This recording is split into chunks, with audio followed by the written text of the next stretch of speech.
지금 당신이 보고 있는 태양은 가짜입니다. 정확히 말하면 8분 전의 태양이죠. 태양에서 출발한 빛이 지구까지 도착하는 데는 약 8분 20초가 걸리기 때문입니다. 즉, 지금 이 순간 태양이 사라진다 해도 우리는 그 사실을 바로 알 수 없습니다. 햇빛은 그대로 쏟아지고 운동하며 수영할 것이고 세상은 아무 일도 없는 것처럼 흘러가겠죠. 하지만 그 8분이 지나면 상황은 완전히 달라집니다. 지구는 인류 역사상 한 번도 경험해 본 적 없는 완전한 어둠 속으로 들어갑니다. 그리고 바로 그 순간부터 지구는 서서히 그러나 확실하게 무너지기 시작합니다. 과연 언제, 어떤 순서로, 어디까지 망가질까요? 먼저 태양이 사라지면 정확히 무슨 일이 벌어지는지부터 이해해야 합니다. 태양이 사라진다는 건 단순히 빛이 꺼지는 게 아니거든요. 태양의 중력도 함께 사라지는 겁니다. 지구는 지금 태양보다 33만 배나 가벼운 몸으로 태양의 강력한 중력에 붙잡혀 궤도를 돌고 있는데요. 이 보이지 않는 끈이 뚝 끊어지는 거예요. 아인슈타인의 상대성 이론에 따르면 중력도 빛처럼 초속 30만 킬로미터의 속도로 전파되기 때문에 태양이 사라져도 8분 20초 동안은 지구가 아무것도 모른 채 여전히 궤도를 돌고 있을 겁니다. 하지만 그 시간이 지나는 순간 지구는 초속 약 30km의 속도로 우주 저편으로 미끄러져 날아가기 시작하죠. 이걸 쉽게 설명하자면 이렇습니다. 여러분이 손에 공을 묶은 줄을 잡고 빙글빙글 돌린다고 상상해보세요. 공은 원을 그리며 계속 돌 거예요. 그런데 갑자기 줄을 놓아버리면 어떻게 될까요? 공은 곧장 날아가 버리겠죠. 지구도 마찬가지입니다. 태양이라는 줄이 끊어지면 지금 돌고 있던 방향 그대로 쭉 날아가는 거예요. 서울에서 부산까지 약 14초면 도착하는 엄청난 속도로 말이죠. 지구는 방향을 바꿀 이유가 없으니까 계속 직진하게 됩니다. 우주 저편 어딘가를 향해서 말이에요. 8분 21초가 되는 순간 세상 전체가 완벽한 어둠에 잠깁니다. 한낮이든 새벽이든 상관없이 모든 곳이 칠흑같이 어두워지는 거예요. 낮 12시에 밝은 햇살 아래 걷고 있던 사람들은 갑자기 아무것도 보이지 않는 어둠 속에 갇히게 되죠. 처음엔 정전이라고 생각할 수도 있겠지만 곧 전 세계가 동시에 어둠에 빠졌다는 걸 알게 될 겁니다. 밤하늘에는 별들이 여전히 빛나겠지만 달은 더 이상 볼 수 없습니다. 달도 스스로 빛을 내는 게 아니라 태양빛을 반사해서 빛나는 거니까요. 달빛이 사라지는 건 태양이 꺼진 후 약 1.3초 뒤가 될 겁니다. 지구에서 달까지의 거리가 약 38만 킬로미터인데 빛이 그 거리를 가는데 1.3초가 걸리거든요. 그 다음엔 하나 둘씩 행성들도 하늘에서 사라지기 시작합니다. 수성은 태양에서 가장 가까우니까 약 3분 후에 사라지고요. 금성은 약 6분 후, 화성은 약 13분 후에 사라지겠죠. 목성은 약 43분 후에, 토성은 약 1시간 반 정도 후에 완전히 보이지 않게 될 겁니다. 행성들도 모두 태양빛을 반사해서 빛나는 거니까 태양이 사라지면 하나씩 꺼져가는 거예요. 마치 무대의 조명이 하나씩 꺼지는 것처럼 말이죠. 결국 밤하늘에 남는 건 멀리 있는 별들의 빛뿐입니다. 이 순간 전 세계는 공황 상태에 빠집니다. 사람들은 휴대폰을 켜고 손전등을 찾고 촛불을 밝히기 시작하겠죠. 뉴스는 긴급 속보를 내보내고 과학자들은 관측소로 달려가 무슨 일이 일어났는지 확인하려 할 거예요. SNS는 전 세계 사람들의 공포와 혼란으로 가득 차겠죠. 정부는 비상사태를 선포하고 군대가 출동해 치안을 유지하려 할 겁니다. 하지만 아무도 정확히 무슨 일이 일어난 건지 알 수 없을 거예요. 태양이 정말로 사라진 건지 아니면 일시적인 현상인 건지 말이죠. 하지만 여기서 중요한 건 지구가 바로 얼어붙지는 않는다는 겁니다. 많은 사람들이 오해하는 부분인데요. 영화에서는 태양이 사라지면 즉시 모든 게 얼어붙는 것처럼 나오지만 실제로는 그렇지 않습니다. 지구는 우주 공간, 그러니까 거의 아무것도 없는 진공 상태로 둘러싸여 있거든요. 진공에서 열이 빠져나가는 방법은 오직 복사뿐입니다. 이게 무슨 뜻이냐면요. 열이 이동하는 방법은 크게 세 가지가 있습니다. 첫 번째는 전도인데 뜨거운 것이 차가운 것에 직접 닿아서 열을 전달하는 거예요. 뜨거운 냄비를 손으로 만지면 뜨거운 것처럼 말이죠. 두 번째는 대류인데 뜨거운 공기나 물이 움직이면서 열을 운반하는 겁니다. 보일러가 방을 따뜻하게 만드는 것처럼요. 세 번째가 복사인데 이건 매개체 없이 전자기파로 열이 전달되는 거예요. 태양열이 지구까지 오는 게 바로 이 방식이죠.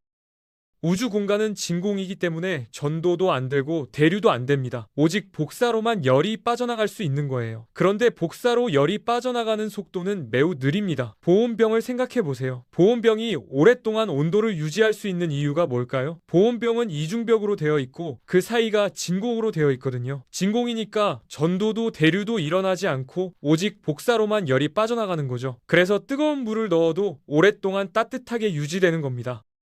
지구도 마찬가지입니다. 지구를 거대한 보온병이라고 생각해 보세요. 진공으로 둘러싸여 있다 보니 열이 빠져나가는 속도가 매우 느린 거예요. 게다가 지구는 엄청나게 큰 연료량을 가지고 있습니다. 바다만 해도 지구 표면의 70%를 덮고 있고 평균 깊이가 약 3,700m나 되거든요. 이 어마어마한 양의 물이 열을 저장하고 있는 겁니다. 대기도 마찬가지예요. 지구를 둘러싼 공기층이 열을 잡아두고 있죠. 그래서 태양이 사라져도 지구는 천천히, 아주 천천히 식어갑니다.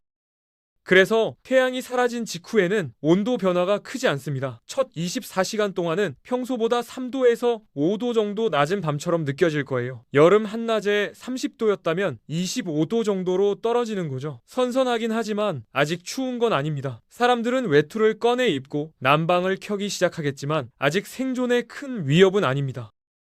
하지만 시간이 지나면서 상황은 점점 악화됩니다. 일주일이 지나면 지구 평균 온도가 영하 18도 정도까지 떨어지기 시작합니다. 북극이나 남극의 겨울 날씨 정도죠. 적도 지역도 얼어붙기 시작하고 열대 지역의 식물들이 죽어가기 시작할 겁니다. 2주가 지나면 영하 30도에서 40도 사이로 떨어지고요. 이 정도 추위면 난방 없이는 실외에서 몇 시간도 버티기 어렵습니다. 한 달이 지나면 영하 40도에서 50도 사이로 떨어지고 3개월이 지나면 영하 60도에서 70도까지 떨어지게 되죠. 1년이 지나면 지구 표면 온도는 영하 70도에서 100도 사이까지 떨어집니다. 이 정도면 남극 대륙의 가장 추운 곳보다도 훨씬 추운 거예요. 여기서 중요한 건 생명체가 어떻게 되느냐입니다. 첫 주가 지나면 인류 사회는 큰 혼란에 빠집니다. 전기가 있기 때문에 당장 얼어 죽지는 않겠지만 문제는 식량이거든요. 태양이 사라지면 가장 먼저 타격을 받는 게 바로 식물입니다. 식물은 광합성으로 살아가는데 광합성은 햇빛이 있어야만 가능하거든요. 식물의 잎에 있는 엽록소가 햇빛을 받아서 이산화탄소와 물로 포도당을 만드는 게 광합성인데 햇빛이 없으면 이 과정이 완전히 멈춰버리는 거죠.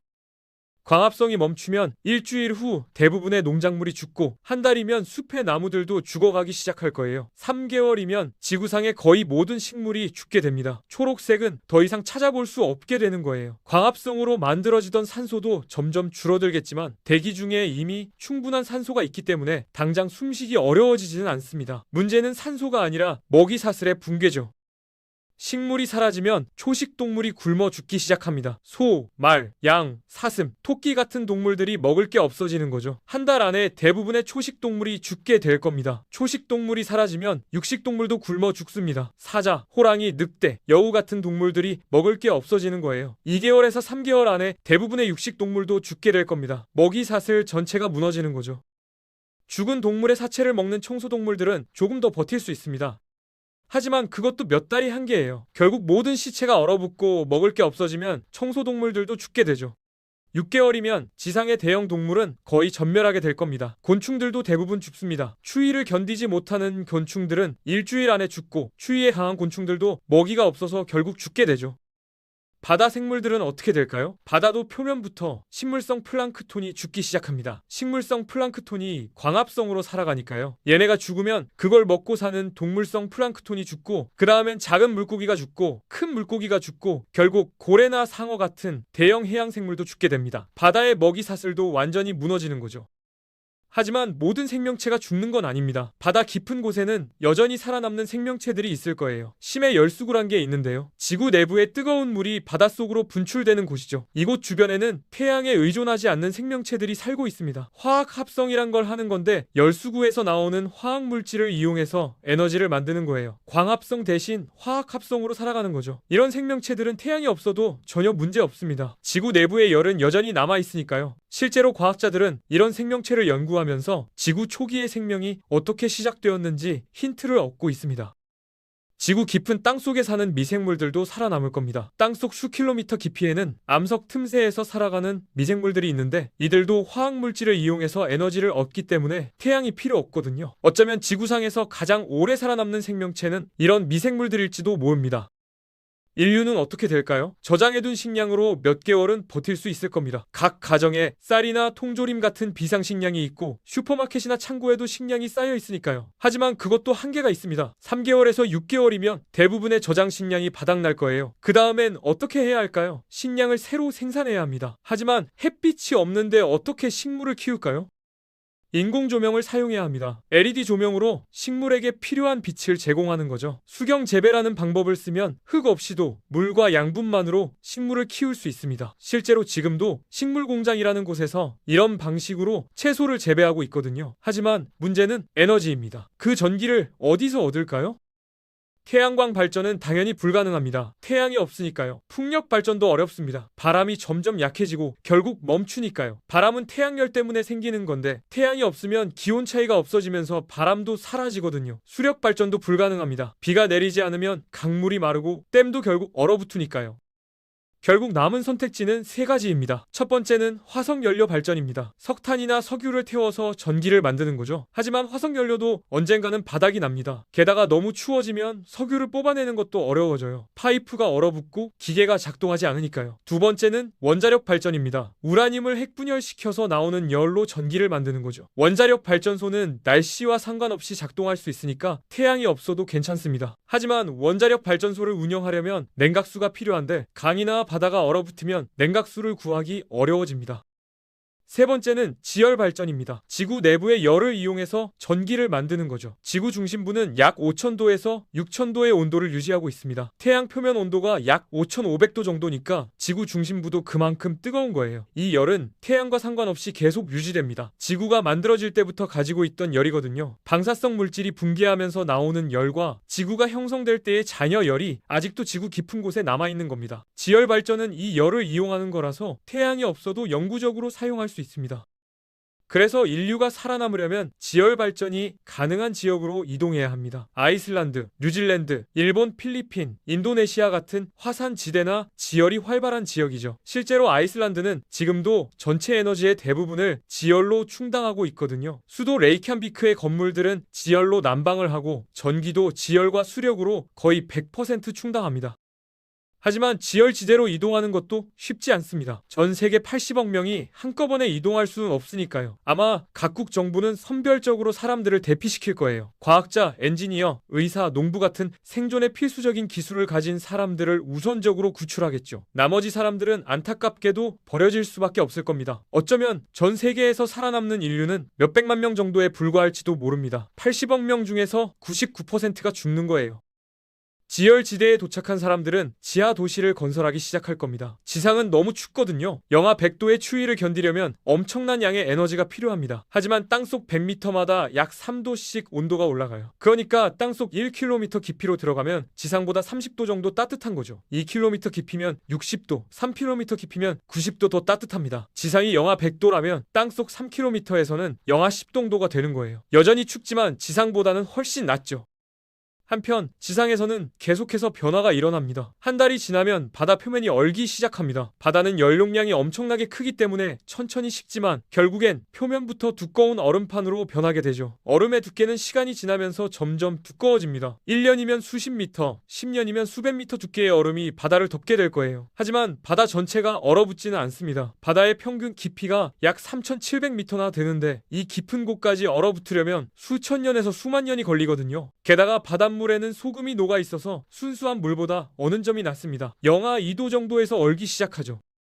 강과 호수는 바다보다 훨씬 빨리 얼어붙습니다. 한 달 안에 대부분의 강과 호수가 완전히 얼어붙을 거예요. 나이아가라 폭포도 얼어붙고 한강도 얼어붙고 아마존 강도 얼어붙습니다. 세상의 모든 물이 고체로 변하는 거죠. 비와 눈도 더 이상 내리지 않습니다. 태양열이 없으니 물이 증발하지 않고 수증기가 없으니 구름도 생기지 않고 구름이 없으니 비나 눈도 내리지 않는 거예요.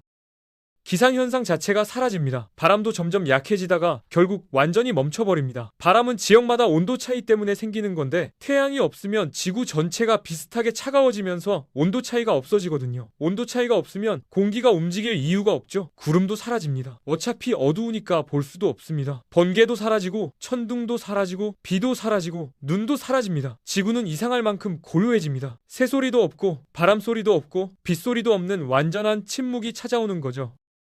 3개월이 지나면 대기에 큰 변화가 생깁니다. 온도가 영하 78도 이하로 떨어지면 대기 중에 이산화탄소가 고체로 변하기 시작하는 거예요. 드라이아이스처럼 말이죠. 이산화탄소 눈이 하늘에서 내리기 시작합니다. 하얀 눈이 아니라 드라이아이스 조각들이 떨어지는 거죠. 이 이산화탄소 눈은 땅에 쌓이기 시작합니다. 화성의 극지방에 가면 이산화탄소 얼음으로 된 만년설이 있는데 지구도 그렇게 변하는 겁니다.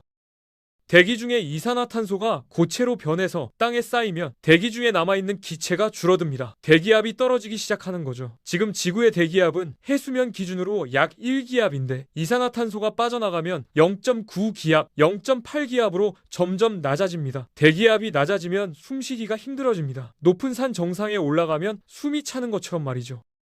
6개월에서 1년 정도 지나면 더 큰 변화가 일어납니다. 온도가 영하 196도 이하로 떨어지면 질소까지 액체로 변하기 시작하는 거예요. 대기의 약 78%가 질소인데 이 질소가 액체가 되어 땅에 비처럼 내리기 시작합니다. 질소비가 내리는 거죠. 땅에는 액체 질소 웅덩이가 생기고 그게 얼어서 질소 얼음이 됩니다. 대기는 점점 더 희박해집니다. 산소도 결국 액체로 변합니다. 산소의 액화 온도가 영하 183도거든요. 온도가 그 이하로 떨어지면 산소도 액체가 되어 떨어집니다. 대기의 약 21%가 산소인데 이것마저 사라지면 대기는 거의 남지 않게 됩니다. 1년에서 2년 정도 지나면 지구의 대기는 지금의 10분의 1 수준으로 줄어들 거예요. 대기압이 0.1기압 정도가 되는 거죠. 이 정도면 사실상 진공에 가깝습니다. 사람이 살 수가 없죠. 1년이 지나면 지구는 완전히 다른 행성이 됩니다. 표면 온도는 영하 100도 이하로 떨어지고 바다는 수십 미터에서 수백 미터 깊이로 얼어붙고 대기는 대부분 사라지고 지상의 모든 생명체는 죽고 오직 지하와 심해에만 생명이 남아 있습니다. 지구는 화성이나 명왕성처럼 차갑고 죽은 행성이 되는 거죠. 하지만 지구의 여행은 여기서 끝나지 않습니다. 지구는 태양계를 벗어나 심우주로 계속 날아갑니다. 초속 30km의 속도로 쉬지 않고 날아가는 거예요. 1년이면 약 9억 5천만 km를 가는 거죠. 지구에서 태양까지의 거리가 약 1억 5천만 km인데 그 거리의 6배 이상을 1년 만에 가는 겁니다. 10년이 지나면 약 95억 km를 갑니다. 태양계 끝자락에 있는 명왕성보다 더 멀리 가는 거예요. 100년이면 태양계를 완전히 벗어나 항성간 우주로 진입하는 거죠. 여기서 흥미로운 가능성이 하나 있습니다. 지구가 우주를 떠돌다가 운 좋게 다른 별의 중력에 잡힐 수도 있다는 거예요. 확률은 거의 0에 가깝지만 우주는 넓고 시간은 무한하니까 불가능한 일은 아닙니다. 만약 수억 년에서 수십억 년이 흐른 후에 지구가 태양과 비슷한 별의 궤도에 들어간다면 어떻게 될까요? 그 별이 지구를 적당한 거리에서 붙잡는다면 얼음이 녹기 시작할 겁니다. 표면의 이산화탄소 얼음이 기체로 변하면서 대기가 다시 생성되고 질소와 산소도 기체로 돌아오면서 대기압이 올라갑니다. 바다의 얼음도 녹기 시작해서 다시 액체 바다가 생깁니다. 물이 증발하고 구름이 생기고 비가 내리기 시작합니다. 기상현상이 다시 시작되는 거죠. 그리고 만약 심해나 지하에 살아남은 미생물들이 있다면 이들이 다시 번성하기 시작할 수도 있습니다. 수억 년에 걸쳐 진화하면서 새로운 형태의 생명체가 탄생할지도 모르죠. 어쩌면 언젠가 새로운 지적 생명체가 지구에서 태어날 수도 있습니다. 그들은 자신들이 사는 행성이 다른 별 주위를 돌았고 수많은 생명체가 살았으며 인류라는 문명이 존재했다는 사실을 전혀 모를 거예요. 그들이 지질학을 연구하다가 이상한 점을 발견할지도 모릅니다. 지체에서 갑자기 모든 생명체가 사라진 흔적을 찾아내고 왜 그런 일이 일어났는지 고민하겠죠. 하지만 태양이 사라졌다는 진실은 절대 알아내지 못할 거예요. 물론 이 모든 건 극히 낮은 확률의 이야기입니다. 실제로는 지구가 영원히 우주를 떠돌다가 결국 다른 별이나 블랙홀에 삼켜지거나 아니면 은하 중심부를 지나면서 파괴될 가능성이 훨씬 높습니다. 하지만 가능성이 0은 아니니까 상상해 볼 수는 있겠죠. 다시 현실로 돌아와서 다행히 이 모든 건 실제로 일어나지 않을 일입니다. 태양은 앞으로 최소 50억 년은 더 빛날 거니까요. 태양은 지금 중년기에 접어든 상태입니다. 나이가 약 46억 살인데 수명이 약 100억 년 정도거든요. 그러니까 아직 절반도 안 산 거죠. 태양이 죽는 건 우리가 걱정할 일이 아닙니다. 50억 년 후면 인류는 이미 사라졌거나 아니면 다른 별로 이주했겠죠. 하지만 이 사고 실험을 통해 우리는 중요한 사실을 깨달을 수 있습니다. 태양이 얼마나 소중한 존재인지, 그리고 우리가 얼마나 운이 좋은 존재인지 말이죠. 지금 이 순간 쏟아지는 햇빛 하나하나가 얼마나 귀한 건지, 따뜻한 봄날이 얼마나 축복인지, 푸른 하늘과 초록나무가 얼마나 기적인지 말입니다. 이상 오늘의 태양이 새삼 감사한 우주였습니다.